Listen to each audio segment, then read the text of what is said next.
विशाल बबूल के पेड़ों के बीच बसे एक विशाल सवाना में रीगल नाम का एक गौरवशाली और राजसी शेर रहता था।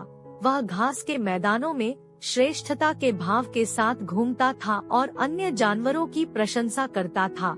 रीगल खुद को सवाना का सबसे शक्तिशाली प्राणी मानता था और किसी ने भी उसके अधिकार को चुनौती देने की हिम्मत नहीं की। एक दिन सवाना में टहलते समय रीगल का सामना जैस्पर नाम के एक आत्मविश्वासी और चतुर खरगोश से हुआ। अन्य जानवरों के विपरीत जैस्पर शेर को देखकर डर से नहीं डरता था। इसके बजाय उन्होंने सिर हिलाकर और गर्मजोशी भरी मुस्कान के साथ रीगल का स्वागत किया। शुभ दिन महामहिम, जैस्पर ने अभिवादन किया। रीगल जैस्पर के व्यवहार में डर की कमी से आश्चर्यचकित हो गया। उसने पूछा, मेरी उपस्थिति में तुम इतना निडर क्यों हो, छोटे खरगोश?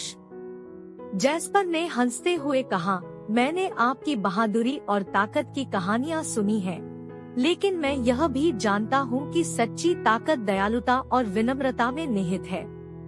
जैस्पर की बातों से शेर को आश्चर्य भी हुआ और बुरा भी लगा। अपनी ताकत साबित करने के लिए दृढ़ संकल्पित रीगल ने जैस्पर को एक प्रतियोगिता के लिए चुनौती दी। आइए देखें कि क्या आपके शब्दों में कोई सच्चाई है।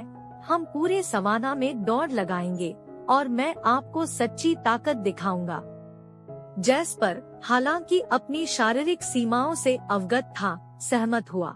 दौड़ शुरू हुई और रीगल बिजली की गति से आगे बढ़ गया। हालांकि जैसे जैसे दौड़ आगे बढ़ी, रीगल के अहंकार के कारण वह जल्दी थक गया, जबकि जैस्पर ने स्थिर गति बनाए रखी। जैसे ही रीगल धीमा हुआ, जैस्पर उसके पास आया और बोला, महामहिम, आप वास्तव में शक्तिशाली और तेज हैं, लेकिन कभी कभी घमंड हमें निरंतरता और दृढ़ता के मूल्य से वंचित कर देता है। जैस्पर की बुद्धिमत्ता से नम्र होकर शेर ने अपनी गलती स्वीकार की। उस दिन से रीगल ने न केवल अपनी ताकत का सम्मान करना सीखा, बल्कि दूसरों में पाई जाने वाली विभिन्न शक्तियों का भी, चाहे उनका आकार या रूप कुछ भी हो, सम्मान करना सीखा।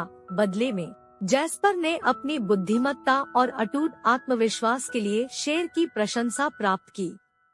उनकी असंभावित दोस्ती परवान चढ़ी, जो इस तथ्य का प्रमाण बन गई कि सच्ची ताकत हमेशा दहाड़ती नहीं है। कभी कभी यह हम में से सबसे छोटे के लचीलेपन और बुद्धिमत्ता में भी पाया जाता है।